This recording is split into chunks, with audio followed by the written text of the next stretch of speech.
Berkara döwletiň täze ýamynyň galkynç döwrüne hormat prezidentimiz arkadaly gahrman terdarymyzyň ýol başlygyna döwlet tarapyndan berilýän kömek gollawlar netijesinde hususiýetçilerimiz ak bazarlarymyzy halkyň günnelik sarp edýän azyk öňümler bilen öpüşetmek üçin ihlasly zähmet çekýärler.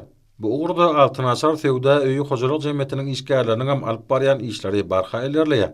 Ahar vilayetinin Akbuğdu itiramlan şäherine yerleşen Türkmenistanyň Senägatçylar we Telekaçylar Birleşmesiniň agzasy bolan bu hojalyk jemgyýetinde süýjilik önümleriniň 30 goly görnüşi taýýarlanýar.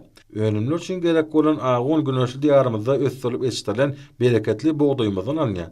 Bedelen dağıtly önümlere bolan itlegiň gün saýyn artmagy bir ýerde zähmet çeken Usat hünärmenleriň öz işlerini uly höwes bilen ýerine ýetirýänliklerini we bu urda öz tejribelerini artdyryp täze önümleri halka ködürilýänliklerini habar berýär. Durunukly ösüş ýoluny düşen Altynaşar Sewda öýü hojalyk jemgyýetinde her kwatda önüm daşamaga ýürütülýän awto ulaglaryň bir näçesi bar.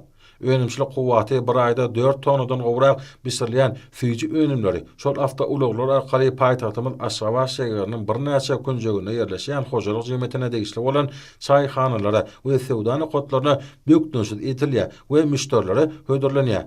Türkmenistanyň kärdeşlik aklaşyklarynyň Akaly vilayet birleşmesiniň işgärleri bu hojalyk jemgyýetiniň agdy bir işgärleriniň arasyna bolup, gahrman arkadamyzyň we hormat prezidentimiz arkadaly gahrman serdarymyzyň hususiýetçilere, telekaçylere döredip berýän işlerini ýaýwanlandyrmakda, wagt etmekde ul işler alyp barýarlar.